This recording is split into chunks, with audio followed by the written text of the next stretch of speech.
va s'en prendre à eux tous.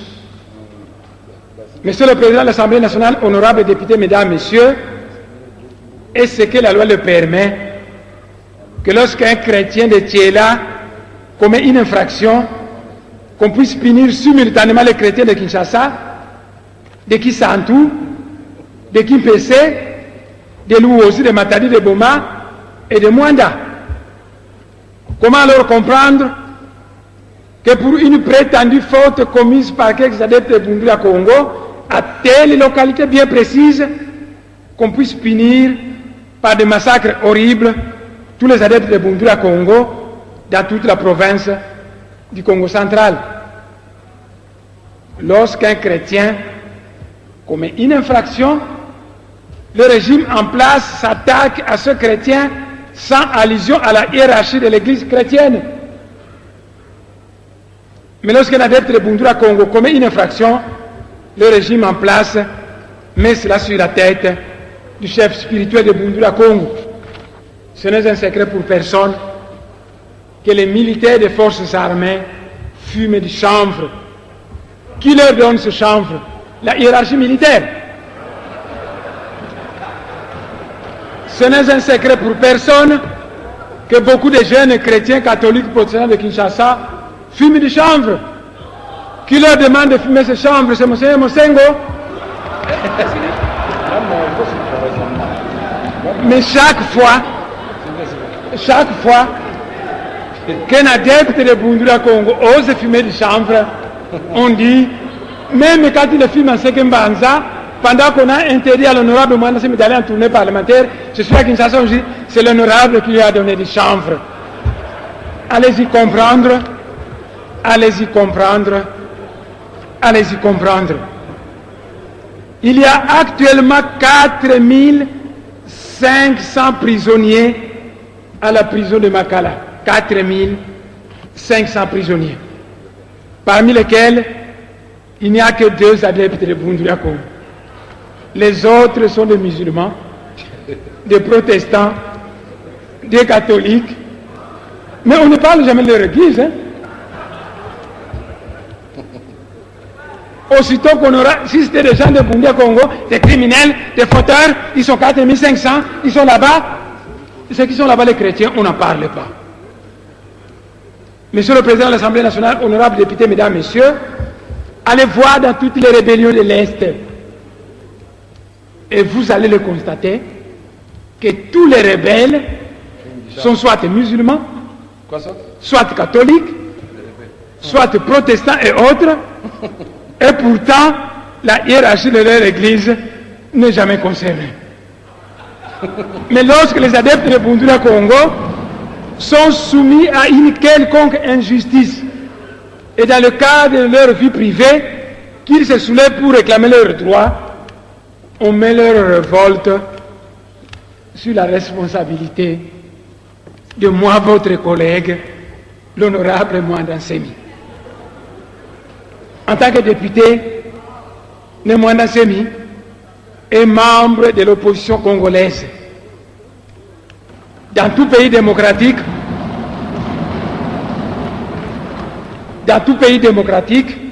l'opposition a la mission sacrée de critiquer le gouvernement afin de le pousser à améliorer la qualité de son travail. En tant que député, l'honorable Mwanda Semi était membre de l'opposition congolaise. Dans tout pays démocratique, l'opposition a la mission de critiquer le gouvernement afin de le pousser à améliorer la qualité de son travail. Mais chaque fois... Attendez. Si nous parlons de la transitivité et même de l'associativité, vous dites, en tant que chef de BDK, vous êtes membre de l'opposition. Les amis de l'opposition aussi de BDK. Je vais relire, monsieur le Président. Attendez, les amis de l'opposition sont... On appelle quelqu'un qui vient de lire. Ah, ok, allez-y. On appelle quelqu'un qui vient de lire. On a pris bonne note. Je répète, monsieur le Président. Oui. Vous pouvez prendre un journaliste pour venir lire. En tant que député l'honorable Mwanda Nsemi est membre de l'opposition congolaise.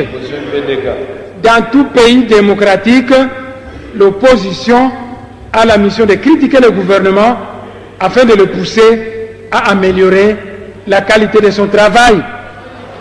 Mais chaque fois que l'honorable Mwanda Nsemi, dans sa qualité de député de l'opposition, émet un certain jugement concernant la marche des affaires politiques de notre pays, le gouvernement devient fou furieux contre Mwanda Nsemi et contre Boundouli Akongo. Jean-Pierre Mbemba est en exil et le régime en place souhaite ardemment que les vrais opposants de ce pays aillent soit en prison, soit en exil ou au cimetière, ce qui est antidémocratique.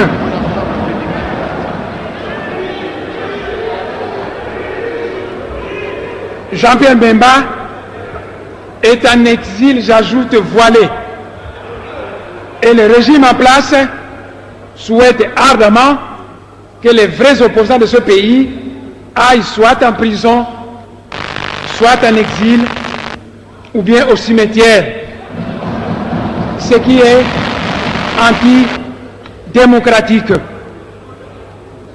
À la recherche d'un prétexte pour provoquer un génocide au Congo central, lorsque les comploteurs avaient planifié la mise en œuvre d'un plan destiné à déranger le culte des chrétiens dans la Noël 2007, et qu'on allait mettre sur le dos de Boundouli Akongo, j'ai invité tous les Bakongo, en général et les adeptes de Boundouli Akongo en particulier, de s'abstenir de poser de pareilles actions. J'ai fait une conférence de presse à ce sujet. J'ai fait circuler un communiqué écrit partout au Congo central à ce sujet. Et j'ai envoyé des cadres de Boundouli Akongo pour aller conseiller les adeptes de Boundouli Akongo de ne pas tomber dans le piège de l'ennemi. Grâce à ces efforts, la paix et la tranquillité ont été sauvegardées le jour de la Noël. On a faussement accusé les adeptes de Boundouli Akongo d'avoir tué un adjudant en Banzangungu. Et pour cela, il était décidé d'enlever mon immunité parlementaire pour une infraction que je n'ai pas commise. Après vérification, on a constaté que ce militaire était un voleur d'Indembi dont la mort n'a rien à voir avec Boundouli Akongo. On a faussement accusé Boundouli Akongo d'avoir tué un soldat à 80 km de Matadi.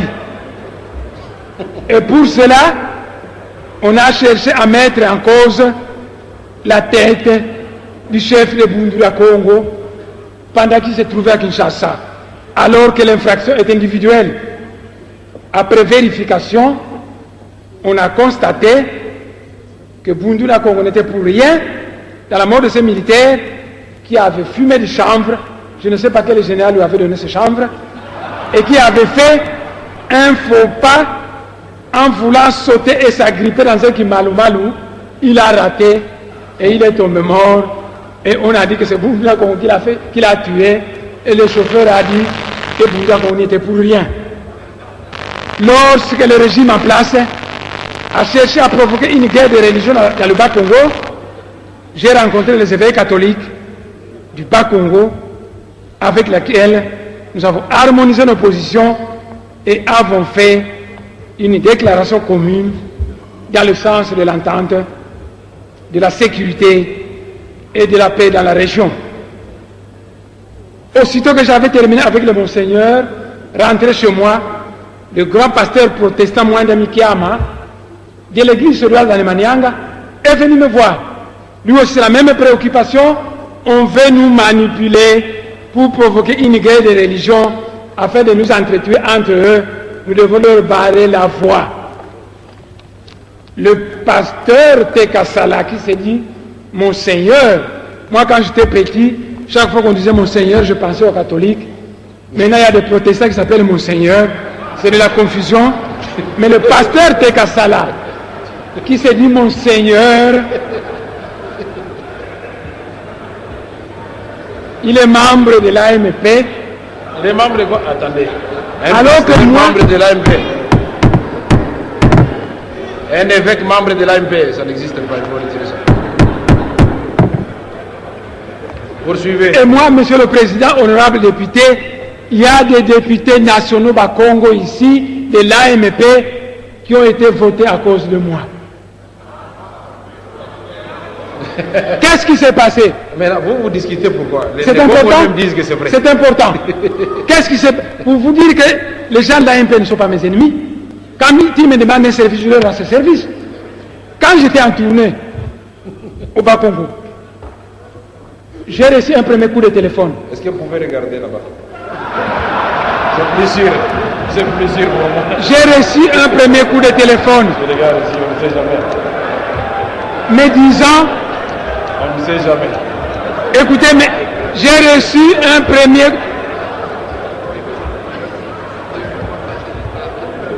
J'ai dit que mes compatriotes de l'AMP ne sont pas mes ennemis. Quand ils me demandent un service, je le leur rends. Et quand j'étais en tournée parlementaire dans le Bas-Congo, j'ai reçu un premier coup de téléphone. Celui qui me demande, c'est un gars de l'AMP.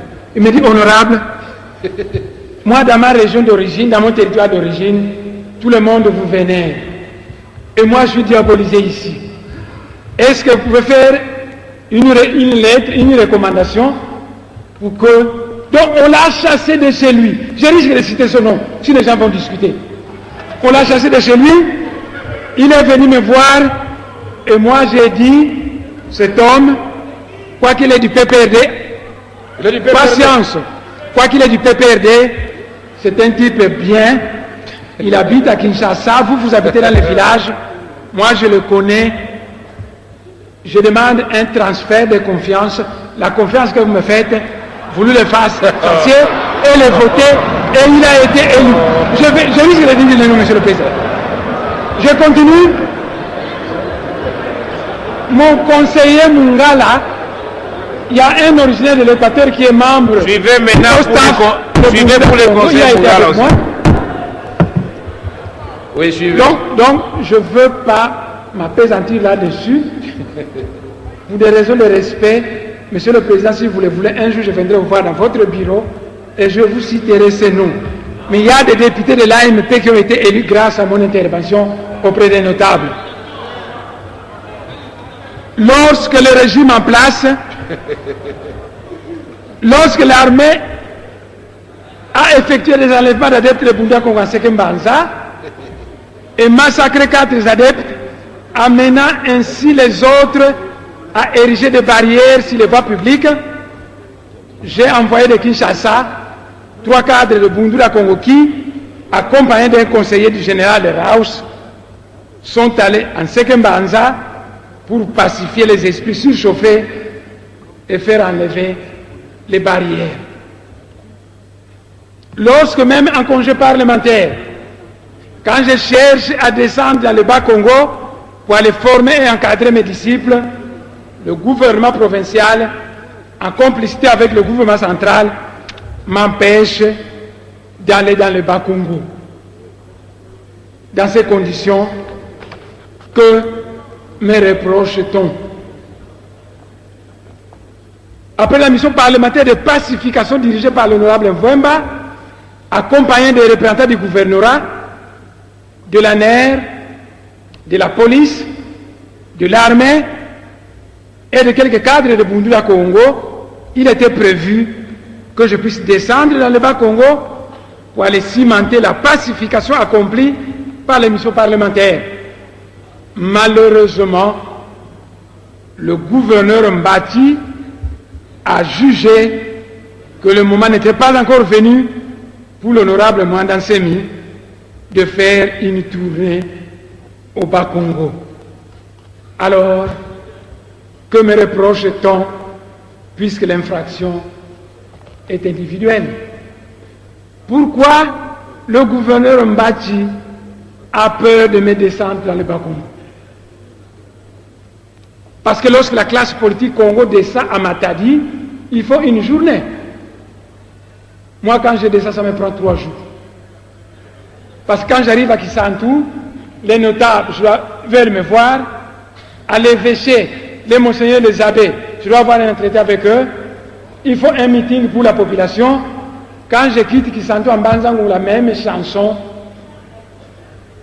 je suis très populaire dans le Bas-Congo. Et le gouverneur Mbati a la conscience de quelqu'un qui est vomi par la population. Et chaque fois que je pars me promener là-bas, il pense que je pars arracher ma couronne qu'il a volée. Et à ce moment-là, il dit, pas question qu'il ne vienne pas. Moi, la population me boude, lui est trop populaire. Et après tout, nous sommes en train de mettre un scénario pour le casser. Alors qu'il ne passe pas le temps que nous ayons mis tout en branle pour tuer à gogo et casser la popularité de l'honorable Mwandansemi. On a accusé Bundula Congo d'avoir un drapeau. Mais pourquoi ont-ils oublié de parler du drapeau du PPRD, du drapeau du Palou, du drapeau de l'ANC de Nelson Mandela, du drapeau rouge de l'international communiste? Pourquoi a-t-on oublié de parler du drapeau de l'armée du salut? Ils n'ont parlé que du drapeau de Bundula Congo. Quand les autres ont des drapeaux, on trouve cela normal. Et si Bundula Congo se dote un drapeau, c'est pour la sécession du Congo central, allez-y comprendre. J'invite l'Assemblée nationale de ne pas agir précipitamment, de prendre tout son temps pour approfondir ce dossier de génocide du peuple Congo et des adeptes de Bundula Congo persécutés pour des motifs idéologiques et religieux. Monsieur le Président de l'Assemblée nationale, honorables députés, mesdames et messieurs, on nous a accusés, pendant que le massacre actuel se poursuivait et se poursuit d'ailleurs, d'avoir écrit une lettre au secrétaire général.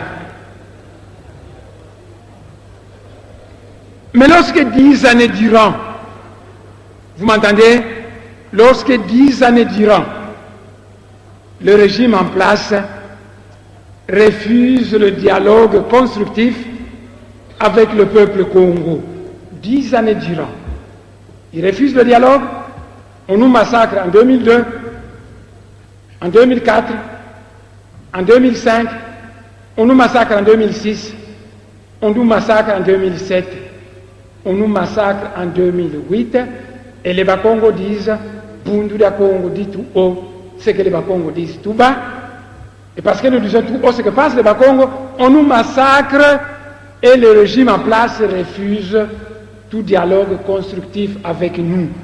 Alors, à qui devrons-nous écrire? Réponse: au secrétaire général de l'ONU.